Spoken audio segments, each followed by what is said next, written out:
I came back from Gaza early in May. I'd been there for the month of April, and I decided to go because I could see that there was a huge amount of healthcare need there for children, and I'm fortunate to have a skill set as a paediatric nurse that I felt could make a difference as part of the emergency health unit there with Save the Children.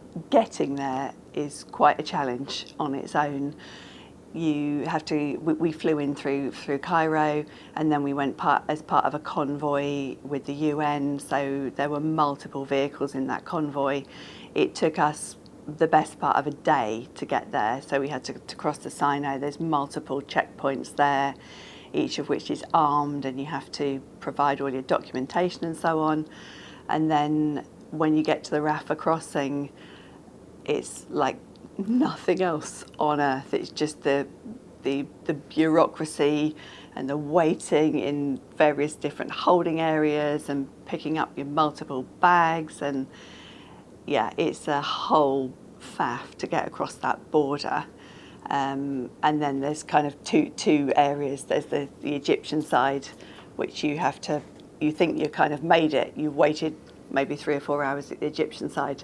Then you finally pick up your bags and go down the corridor, and you think you've made it. And then you actually enter the period of no man's land, and then you basically do the whole same thing at the Rafah side. So getting in was quite a drama in itself. There are multiple children affected by injuries that they've sustained during explosions.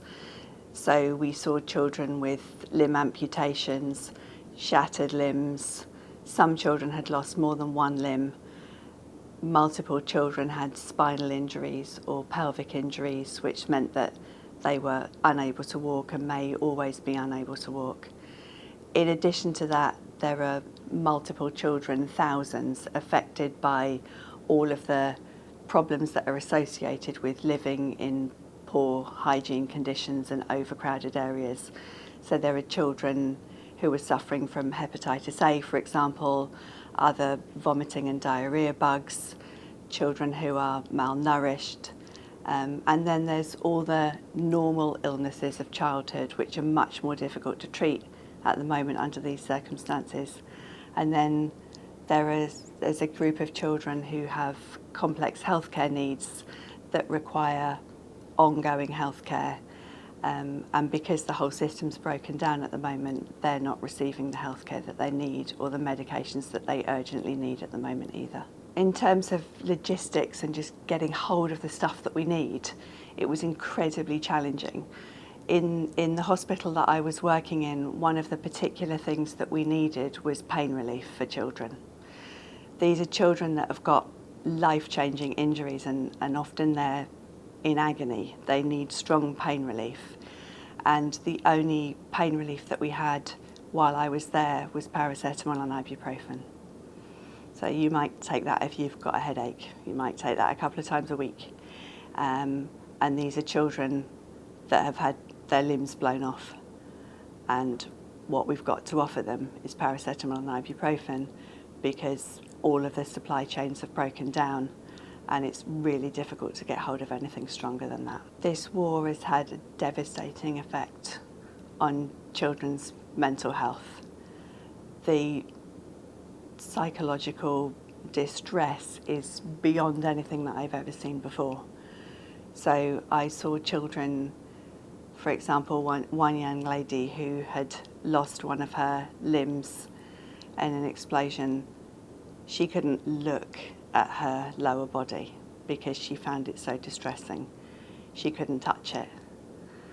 I saw another boy who had had his femur shattered when he was near where a bomb landed when he was playing with his friends. He not only shattered his femur that night, but he lost his 6 best friends. And he dreams about those boys every single night. When he closes his eyes, they're there. That kind of psychological distress is something that maybe they'll never get over. They need significant help with that, and they need it urgently. There's an absolute dire need for aid at the moment.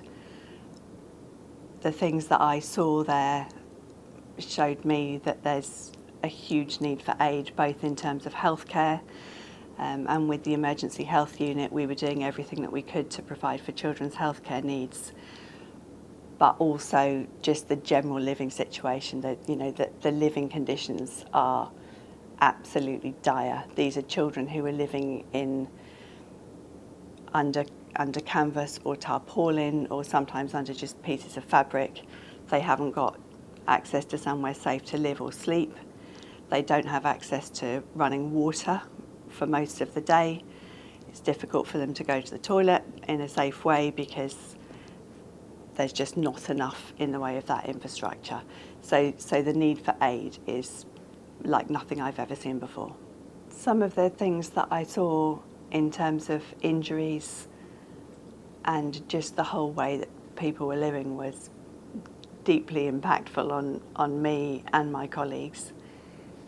We used to talk regularly about how shocked we were about things that we saw, and particularly just around Rafa where we were staying, the living conditions were absolutely appalling. When I first arrived, I remember seeing small children, toddlers, picking through rubbish in the middle of the road, unaccompanied children, and picking up things and eating it. We know that there are thousands of orphaned and unaccompanied children there, and I certainly saw that.